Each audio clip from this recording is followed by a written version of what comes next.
함께 나눌 말씀은 빌립보서 3장 20절에서 4장 1절까지입니다. 함께 읽겠습니다. 그러나 우리의 시민권은 하늘에 있습니다. 우리는 그곳으로부터 구원자 곧 주 예수 그리스도를 기다립니다. 그들은 만물을 그분에게 복종시킬 수 있는 능력으로 우리의 천한 몸을 그분의 영광스러운 몸과 같은 형상으로 변화시켜 주실 것입니다. 그러므로 내 사랑하고 사모하는 형제들이여, 내 기쁨이며 면류관인 내 사랑하는 여러분이여, 이와 같이 주 안에서 굳건히 서십시오. 아멘. 교회는 세상 속에 있는 하나님의 나라입니다. 교회는 세상이 아니지만 세상 속에 있고, 세상 속에 있는 세상이 아닌 나라, 아닌 존재들이지만 세상에 개입을 해야 되는 존재들입니다. 이런 상황 속에서 교회는 두 가지 선택을 해왔습니다. 하나는 세상에 적극적으로 개입하는 형태, 또 하나는 세상과 담을 쌓고 손을 잡지 않는 형태. 세상과 완전히 담을 쌓는 방법으로는 교회가 우리들 주변에서 일어나고 있는 모든 일들에 대해서 관여를 하지 않는 거죠. 누가 죽거나 누가 다치거나 누가 악행을 저지르거나 그런 거에 대해서, 신문이나 뉴스에서 일어나고 있는 일들에 대해서 전혀 무관심한 태도를 보이는 겁니다. 오직 예수 믿고 죽어서 구원받으세요 라는 그 말로만 복음이 전부가 되어버리죠. 기독교는 죽어서 좋은 것과는 사후 종교가 되고, 하나님은 죽은 사람에게만 관심 있는 사람이 되죠. 동시에 교회는 세상과 손도 잡습니다. 권력자들, 특별히 교회의 지도자들에게 이익을 주는, 사적인 이익을 가져다 주는 세력들과 손잡기를 좋아합니다.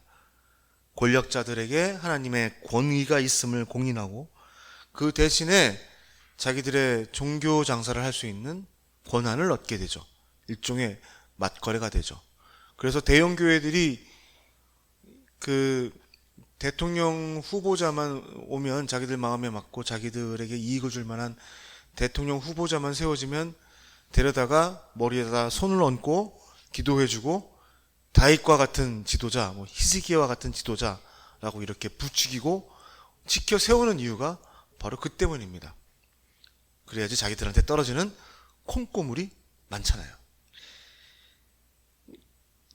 이 교회는 자기의 이익에 따라서 이 두 가지 선택들을 반복적으로 합니다.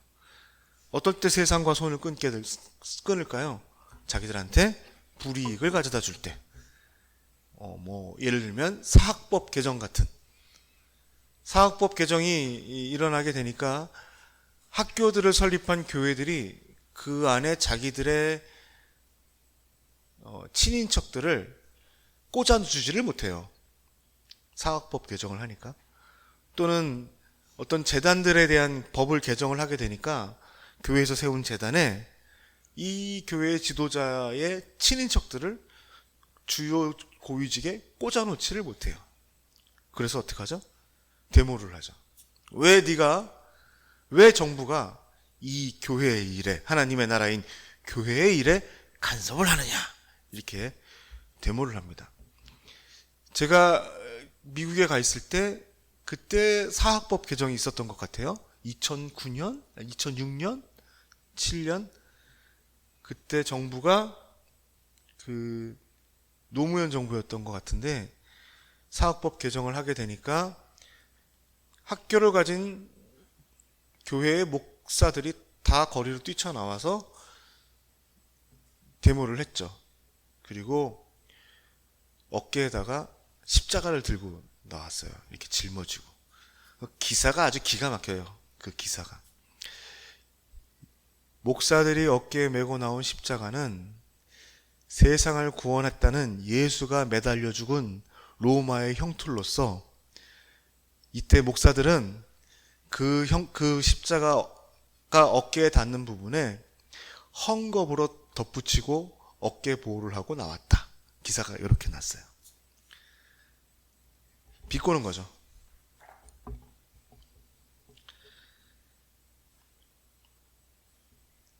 그런데 그 권력자가 자기들한테 이익을 가져다 주면 신앙을 정치적인 것이라고 주장하고 그들과 손을 잡죠. 교회는 친일, 친미, 친독재로 자기의 배를 불려왔습니다. 하나님은요, 이기적인 신이죠. 기회주의적인 신이죠. 사회적인 약자가 겪는 불행과 불공평에 대해서는 한마디 말도 하지 않으면서 자기들에게 힘을 실어주는 권력자가 겪는 문제에 대해서는 적극적으로 옹호합니다. 적극적으로 옹호합니다. 이런 참극이 벌어진 이유가 뭐죠? 교회가 이 세상 속에 자리를 잡고 영원한 기독교 왕국을 세우려고 했기 때문입니다. 사람들을 많이 모으고 성전을 세우고 그 성전에 하나님 아닌 것을 모시고 돈을 모아다가 다시 건물을 짓고 분점을 세우고 언론사를 세우고 출판사를 세우고 학교를 세우고 그렇게 삐까뻔쩍한 것을 좋아하는 골빈 인간들을 다시 모읍니다. 목사는 그렇게 세운 종교 사업을 세금 한 푼도 내지 않고 자기 자식한테 물려주고 손자한테 물려주고, 교회는 이 세상에 완전히 사로잡혔고 세상과 구별되지 않고 세상보다 더한 존재가 됐습니다. 교회는 자기가 누군지 잃어버렸고 무엇을 해야 되는지도 잃어버린 존재들입니다. 마이클 호튼의 역작, 걸작, 세상에 포로된 교회라는 책에서는 이런 말을 합니다. 교회의 참된 거룩함은 세상과 분리되어 사는 것과 세상과 온전히 개입하며 사는 것 사이에 긴장 속에서 살아가는 것을 말한다 라고 말합니다. 이 말은 교회는 세상에 속하여 있지 않지만 세상에 살고 있지만 세상이 아니고, 그러나 세상이 아니지만 세상과 함께 살아가야 되는 존재라는 겁니다. 이 긴장을 항상 유지해야 된다는 거죠. 이 긴장을 표현하는 단어가 있어요. 이 긴장을 나그네 그리고 이방인이라는 단어입니다. 다른 말로는 유배자라는 단어도 요즘에 쓰더라고요. 교회는 하나님의 나그네입니다. 교회는 이 세상 속에 나그네입니다. 우리에겐 나라가 있지만 아직 그 나라가 완성되지 않았습니다. 그래서 우리는 잠시 이 땅을 떠돌아다니는 나그네가 되어야 됩니다. 타국에 살고 있는 외국인들이 바로 우리들이 되겠죠. 하나님께서 교회를 디자인할 때 나그네로 디자인을 하셨어요. 갈대아 우루, 지금의 바벨론이라는 지역에 살고 있던 아브람을 하나님께서 나그네로 부르십니다. 이렇게 부르시죠. 네 고향, 네 친척, 네 아버지의 집을 떠나서 내가 너한테 보여주는 땅으로 가거라. 내가 너를 큰 민족으로 만들고 네게 복을 주어 내 이름을 크게 할 것이니 네가 복의 근원이 될 것이다. 하나님의 나라는 살던 땅을 버리고 알던 사람을 버리고 낳아준 부모를 버리고 떠나는 데서 시작됩니다. 그리고 하나님의 나라는 어떤 영토를 근거로 세워지냐 하면 하나님이 보여주는 땅 위에 세워집니다. 그 땅 위에서 하나님의 나라가 되고, 그 땅이 어디든지 그 자리에서 하나님의 복을 전하는 사람들이 하나님의 나라입니다. 그렇게 시작된 하나님의 나라는 하나님께서 보여주신 땅에서 시작이 됩니다. 첫 번째는 어디서 시작되냐 하면 알고 계신 것 같이 가나안이죠. 가나안에서 아브람은 나그네입니다. 그 지역 사람이 아니에요. 갈대아 우르란 지역에서 가나안으로 이주한 사람이죠. 거기 살면서 항상 거기 있는 원주민들하고, 토착 원주민들하고 갈등이 있죠. 우물 때문에 싸우고 뭐 때문에 싸우고, 자기 아내와 친척들을 약탈당하기도 하고, 그런 가운데 이 사람이 계속 자신의 삶을 이어가게 됩니다. 하나님께서 그에게 또 다른 약속을 주세요. 이렇게 말하죠. 너는 분명히 알아라. 내 자손이 다른 나라의 나그네가 돼 그들을 섬길 것이며 400년 동안 그들을 네 자손을 괴롭힐 것이다. 어디를 말하는 거죠? 이집트를 말하는 거죠. 400년이 지난 뒤에, 400년 동안 하나님께서 그들이 머물게 하실 땅, 새로운 땅을 보여주세요. 거기가 어디예요? 이집트예요. 그 이집트에서 노예로 살죠. 나그네죠. 우여곡절 끝에 그들은 400년이 지난 다음에 모세의 인도로 광야로 나오게 됩니다. 광야의 삶은요, 철저히 나그네의 삶입니다. 가나안에 들어가게 됩니다. 하나님께서 그들에게 땅을 주면서 걱정되는 게 있어요.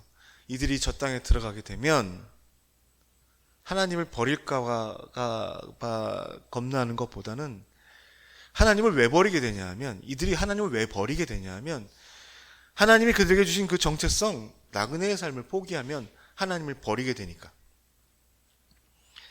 그래서 하나님께서 그들에게 말합니다. 뭐라고 얘기하면, 그 땅에 들어가면 거기 사는 모든 사람들을 너희 눈앞에서 쫓아내라. 전쟁을 하라는 거죠. 여러분들, 그 가나안 지역에 있는 그 수많은 민족들이 있어요. 그리고 그 민족들은 이미 정상적인 나라의 모습들을 갖추고 있어요. 무기들도 굉장히 고급이죠. 어떻게 생각해보면, 고고학적으로 보면 이쪽에 있는 그 이스라엘 민족들이 들고 간 무기는 석기 시대나 신석기 시대, 청동기를 약간 넘어간 시대 무기를 봤을 때 무기였을 거고, 이쪽은 거의 철기란 말이에요. 근데 그들과 싸워서 쫓아내래요. 그럼 쪽수는요? 사람 인원은 많지 않죠. 지형은 누가 더 잘 알아요? 얘네들이 더 잘 알아요. 그럼 걔네들과 전쟁을 이어가라는 이야기는 무슨 뜻이에요? 편안하게 살지 못한다는 뜻이에요. 너희는 거기 들어가서 편안하게 살 생각을 하지 말아라.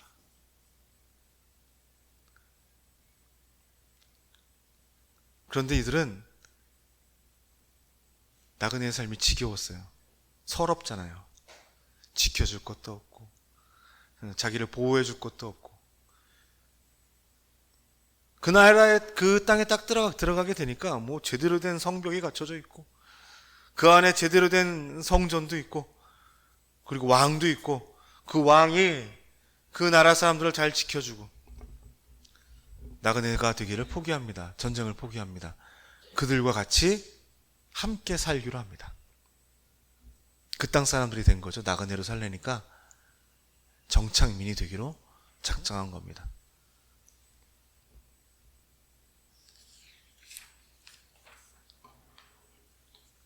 삶은 안정적이 됐을 겁니다.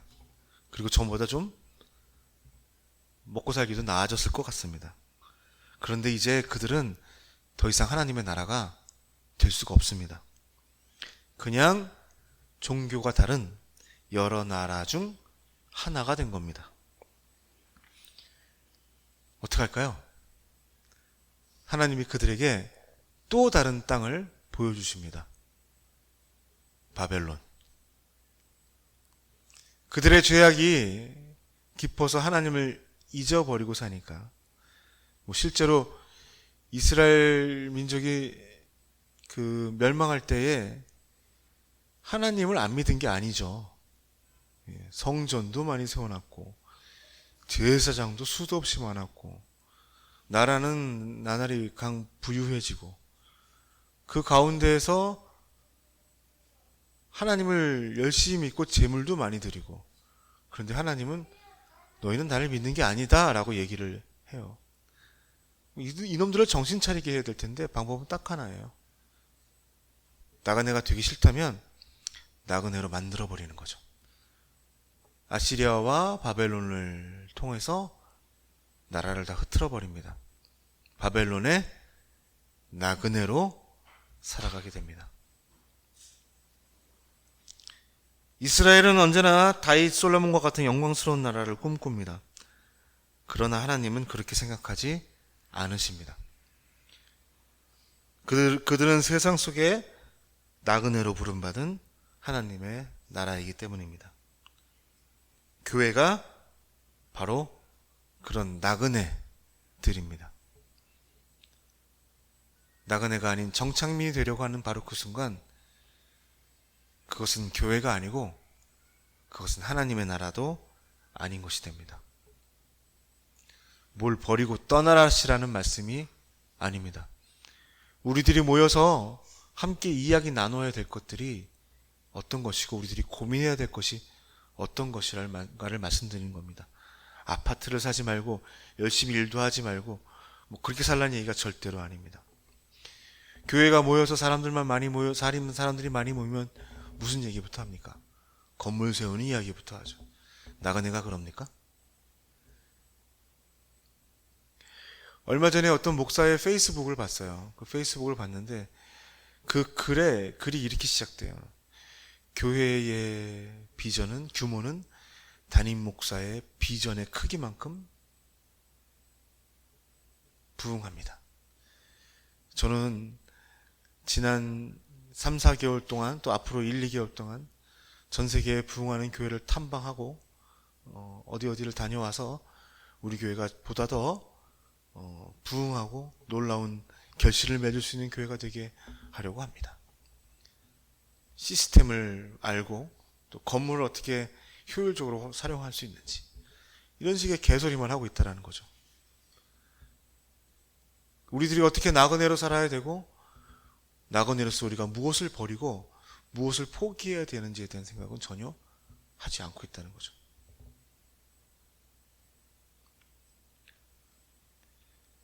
나그네인 교회는 세상 속에서 이방인으로 살아야 됩니다. 나그네는 머무는 곳에서 이방인으로 사셔야 돼요. 자기의 정체성을 유지하고 세상과 구별되어야 됩니다. 다름을 보여주고 그 다름이 주는 차별성을 보여줘야 됩니다. 이것이 나그네가 가지고 있는 첫 번째 임무 중에 하나죠. 가장 중요한 임무죠. 원주민이 되면 안 돼요. 머무르려고 하면 안 돼요. 바로 그 순간 내가 이방인이란 걸 잃어버리게 돼요. 얼마 전에 일본에서 태어나고 일본에서 얼만큼 자라고 한국에서 또 자란 한국계 일본인의 말을 들었는데 이분이 정체성이 되게 혼란스럽대요. 이제 한국 사람들을 만났을 때 한국 사람들이 물어본대요. 일본인이에요? 한국인이에요? 그래서 저 일본에서 태어났어요. 그러면 어떤 분은 에이 그럼 일본 사람이네 이렇게 얘기한대요. 그리고 또 어떤 한국인이 일본인이에요? 한국인이에요? 물어보면 저는 일본에서 태어났는데 한국에서 또 되게 오래 살았어요. 그럼 또 그 사람이 이렇게 얘기한대요. 아이 그럼 한국인이네. 그러면 이분은 내가 일본인으로 살아야 될지 한국인으로 살아야 될지 정체성에 혼란이 온대요. 그래서 그것이 굉장히 마음이 힘들대요. 자기가 뭔가를 잘못하면 일본에서 살아서 그렇구나. 자기가 뭔가를 잘하면 그래도 한국에서 오래 살아서 한국 문화에 적응이 잘 됐네. 그런데 그분이 얘기하는 건 뭐냐면 나는 일본인도 아니고 나는 한국인도 아니고 나는 뭐야? 나는 나래요. 나는 나래요. 어떤 말씀을 드리고 싶은 거냐 하면 우리는 이 세상에 속해 있는 사람들이 아니라 우리는 우리예요. 우리가 되어야 돼요. 우리가 되는 그 첫 번째 방법은 나는 영원한 이방인이라고 생각하시는 거예요. 이 땅에 살지만 이 땅에 속해 있지 않고 이 땅을 따르지 않는 사람들이라는 거죠. 스탠리 하워와저는 하나님의 나그네된 백성, 엄밀하게 이 책의 제목을 다시 번역하면 하나님의 이방인된 백성입니다. 이 책에서 이렇게 말하죠. 기독교는 새로운 이해라는 차원을 넘어선다. 머릿속으로 하는 게 아니라고요. 알고 있는 게 아니라고요. 기독교는 이방인된 백성, 곧 그리스도를 통해서 차별화된 백성이 되어 살라는 초청이다. 바르게 살라는 말은 바르게 생각하는 것이라기보다는 윤리적으로 살라는 얘기가 아니라 도전하는 삶이라고 할 수 있다. 이 도전은 정치적인 것이다. 즉 그리스도 때문에, 왕 때문에, 새로운 왕 때문에 세상에 일어난 큰 변화의 동조에 새로운 백성들을 세워가는 것이다. 교회는 세상 속에 차별성을 보여줘야 됩니다. 이방인으로. 그것은 도전이고 정치적인 행동입니다. 그것은 세상 속에 새로운 나라, 왕이신 예수를 섬기는 백성들을 만들어내는 일들이기 때문입니다. 그것을 전도라고 하고 선교라고 해요. 아시겠어요? 그냥 종이쪽지 들고 가서 영접기도 시키고 설명하고 사다리 십자가 이렇게 태워가지고 그림 그리고 그래서 교회 예배 출석하는 게 전도가 아니라고요. 후진국에 가서 좋은 일 해가지고 사람들한테 예수 전하고 예배당 세워주고 교인수 늘려주는 일이 선교가 아니라고요. 우리가 잠시 살고 있는 이 땅의 이 자리에서 우리의 평생 동안에 세상과는 다른 이방인의 모습을 보여주고 그 이방인의 모습을 통해서 하나님을 볼 수 있게 해주는 것이 전도고 선교라고요. 이걸 잘해야죠. 이걸 잘해야죠. 이방인의 삶에 대해서 베드로는 이렇게 말합니다. 여러분이 사람을 외모로 취하지 않고 각자의 행위대로 판단하실 분을 아버지라고 부르고 있으니 나그네로 사는 때를 두려움으로 지내십시오. 말인즉슨 너희 하나님이 너희 행위들을 다 보고 있다. 너희들이 교회 아니냐. 근데 그 교회가 이 땅에 적을 두지 않는 나그네로 살아야 되지 않겠느냐. 잘 살아라. 그리고 그 잘 사는 모습에 대해서 이렇게 말하죠. 사랑하는 사람들이여, 나는 외국 사람과 나그네 같은 여러분에게 영혼을 대적해 싸우는 육체의 정욕을 멀리할 것을 권면합니다 라고 말합니다. 세상에 대한 집착을 버리고 착하게 살라는 말이 아니라 세상과 함께 있지만 세상과는 다른 존재, 너희들이 이방인임을 보여주라는 말이라고 합니다. 이것을 다른 말로 뭐라고 그러죠? 거룩이라고 그러죠. 거룩이 무슨 뜻이에요?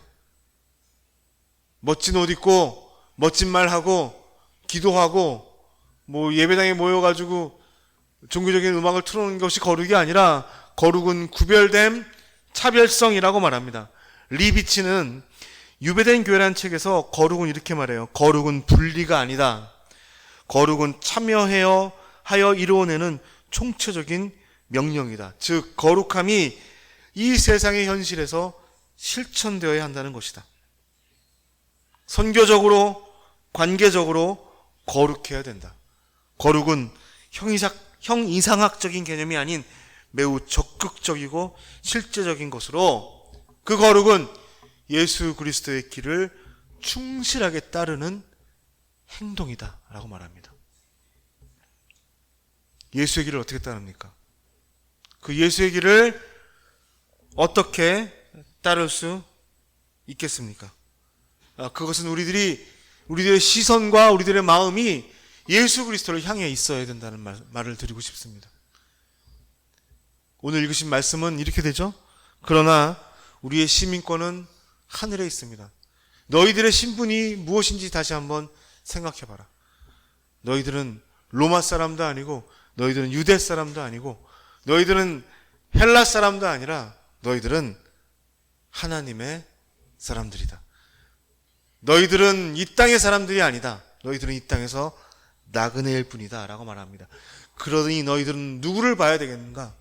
로마 황제가 아니라 바로 너희들의 진정한 왕, 그 왕이 이 땅에 이루실 놀라운 그 완성된 나라를 기다리고 바라보는 사람들이 되어야 되지 않겠는가? 이방인으로 너희는 그것을 바라보라 라고 말합니다. 사모하는 형제들이여, 내 기쁨이며 면류관인 내 사랑하는 여러분, 주 안에서 굳건히 서십시오 라고 말하고 있습니다.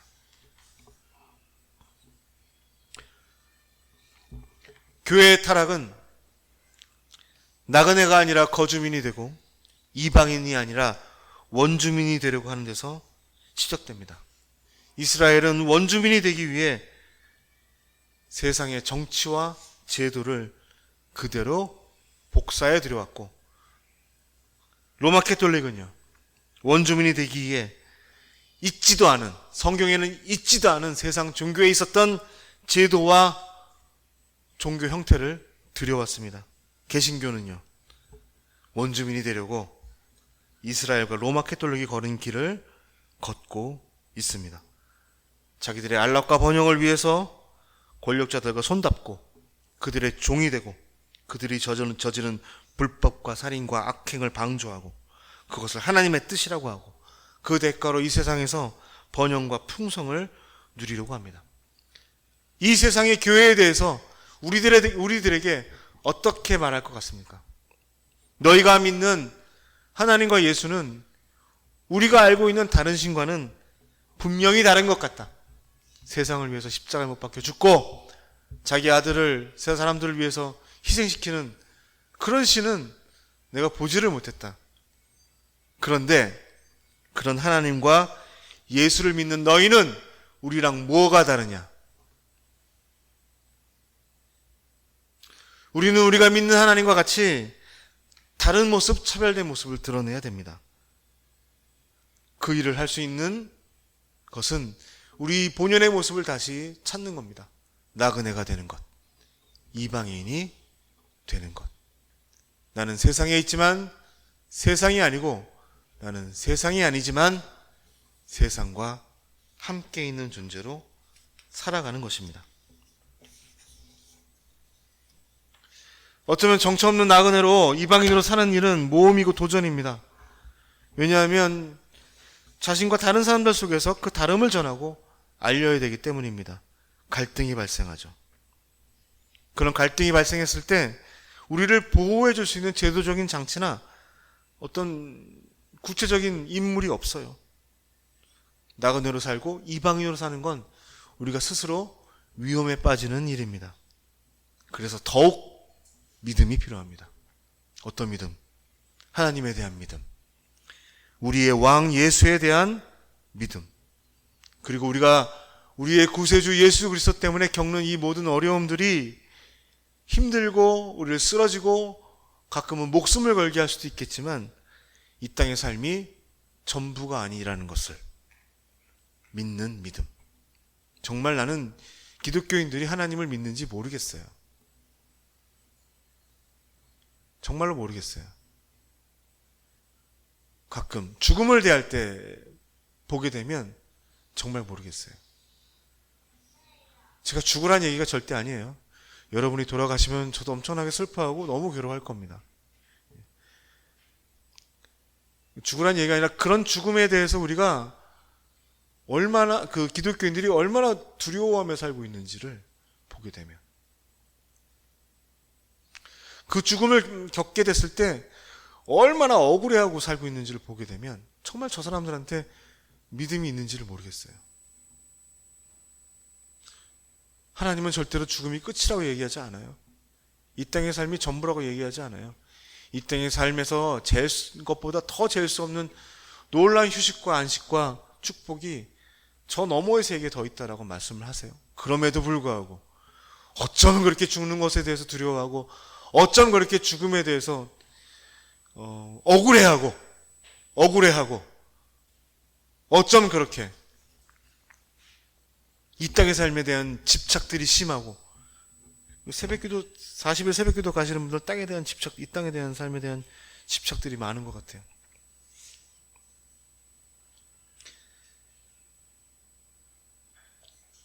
진정한 믿음이 우리가 나그네로 살게 하고 이방인으로 살게 합니다. 이 땅에 기독교 왕국을 세워서 이 땅에서 놀라운 일들을 이루겠다고 하는 그 사람들, 그 믿음이 좋은 게 아닙니다. 믿음이 없는 겁니다. 옛날에 우리가 그런 농담했죠. 이제 지금은 다들 하지만 한 20, 30년 전만 해도 그 얼굴 성형하는 게 그렇게 지금같이 당연한 것으로 받아들여지거나 이렇게 익숙하게 받아들여지지 않았을 때, 이제 그 목사님들이 이런 농담을 가끔 했어요. 이제 이분이 죽어서 하나님을 만났대. 그때 하나님이 그 사람 딱 보더니 너 누구야? 이랬다는 거야. 왜냐하면 이걸 너무 많이 고쳐가지고 못 알아봤다는 거예요. 저는요, 지금의 교회를 하나님이 마주치면 이렇게 말할 것 같아요. 이거 뭐야? 너무나 성형을 많이 해서. 예수 그리스도께서 다시 오신다면 진짜 지금에 있는 그 예배당을 딱 보고 뭐라고 말할 것 같아요. 야, 멋있다, 잘했어, 이럴 것 같아요. 혼도 안 낼 것 같아요. 딱 이럴 거예요. 이거 뭐야? 내가 언제 이러라 그랬어?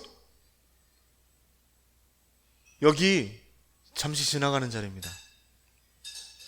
무엇을 세우거나 남기거나 이룰 필요도 없습니다. 나그네로 이방인으로 살아가는 교회를 하나님이 기억하실 것입니다. 그것이 하나님이 원했던, 처음 계획했던 그 모습이기 때문입니다. 새로운 교회가 그렇게 온전한 모습으로 하나님께 기억되는 교회가 되기를 간절히 소원합니다. 함께 기도하겠습니다.